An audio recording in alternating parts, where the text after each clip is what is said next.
Impeach state governors who permitted Salah prayers despite federal government warnings.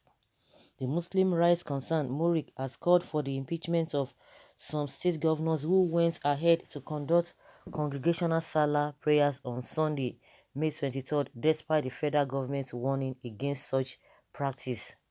Recall that the federal government last week made several appeals to state governors not to approve congregational prayers for the Eid celebration in their state so as to prevent the spread of COVID-19. However, over the weekend, states like Kano, Borno, and some others went ahead to hold congregational prayers to celebrate the end of the Ramadan fast. Murik, in a statement signed by its director, Ishaq Akintola, has called for punitive measures to be taken against governors of those states. The Muslim group argued that if Christians could celebrate Easter without any fanfare due to the COVID-19 pandemic, why can't Muslims do the same since the pandemic is still being fought in the country?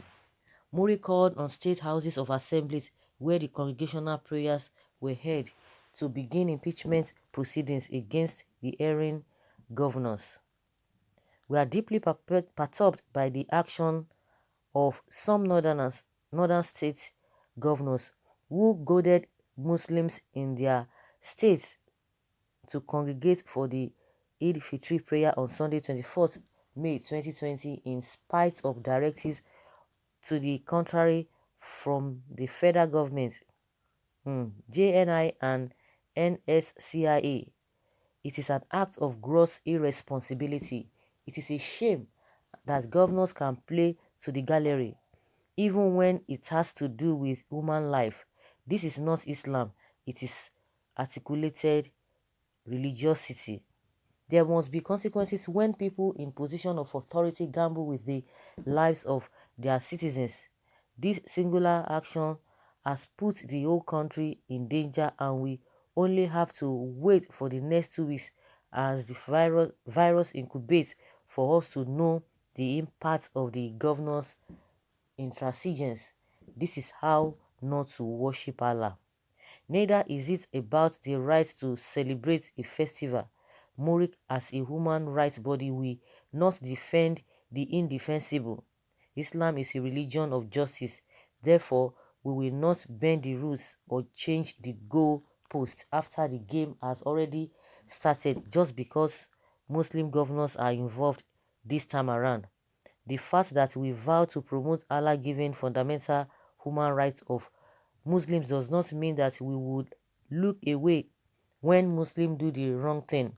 After all, we were all here when Christians marked Easter without fanfare, pomp and pageantry. So why can't we as Muslims control ourselves? Every Nigerian Muslim must take responsibility for this. These recalcitrant governors have embarrassed Islamdom. We must admit our wrong, particularly because what we did is capable of bringing untold hardship upon the whole country. The next 2 weeks will tell.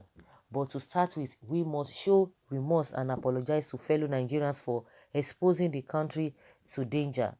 It is on this note that we on the Muslim Rights Concern, Murik, tender unreserved apology first to President Muhammadu Buhari, the federal government, and all law-abiding citizens in the country.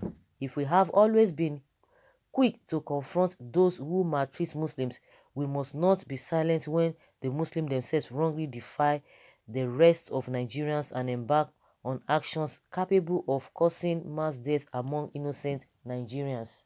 We must speak truth to power because truth is sacrosanct. The governor simply went on a show of shame.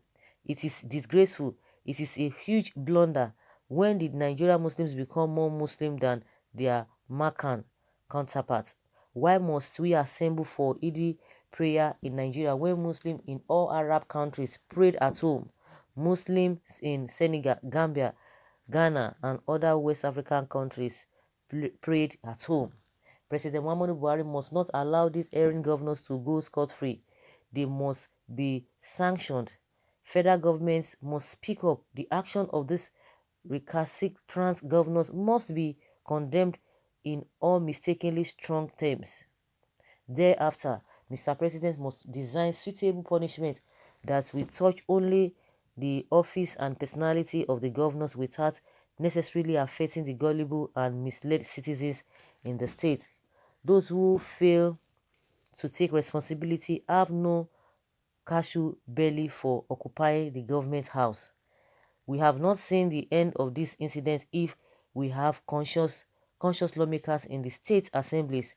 Any lawmaker what is sought will know that the action of the erring governors stand in contradiction to the provisions of Article 14, Section 2B of the 1999 Constitution of the Federal Republic of Nigeria, which stipulates that the security and welfare of the people shall be the primary purpose of government.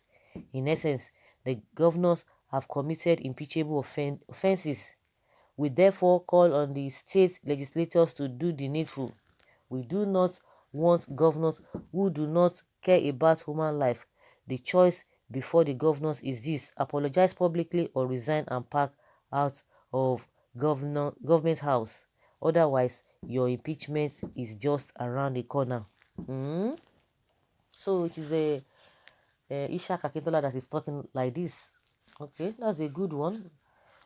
You know, when you say the truth, it's always relieving. But a situation whereby you just want to be on the side of the people, the so-called, privileged ones, because you don't want to offend them. That's where we get most of these things wrong. But one thing is that the lawmakers in the state of assembly, are you sure they are ready to do anything? Are you sure they are ready to do any form of impeachment? I strongly doubt. Even the federal government, are they going to do anything or to sanction them? I doubt that strongly. They are not going to do anything. It's a free fall. That is the normal thing. It's the same thing. Those who went for Abba Kyari's burial, they came back and began to apologize. Even when Murik is giving them two options, like say that they resign or they apologize or they face impeachment. Even if they apologize, what has that got to do? It has nothing to do. And again, you remember that the law will still tell you, oh, you cannot do this to them because of immunity and all of that. So it is not even, in my opinion, it is not even a doable thing. But at the end of the day, their actions or inactions is going to affect everybody, no matter what.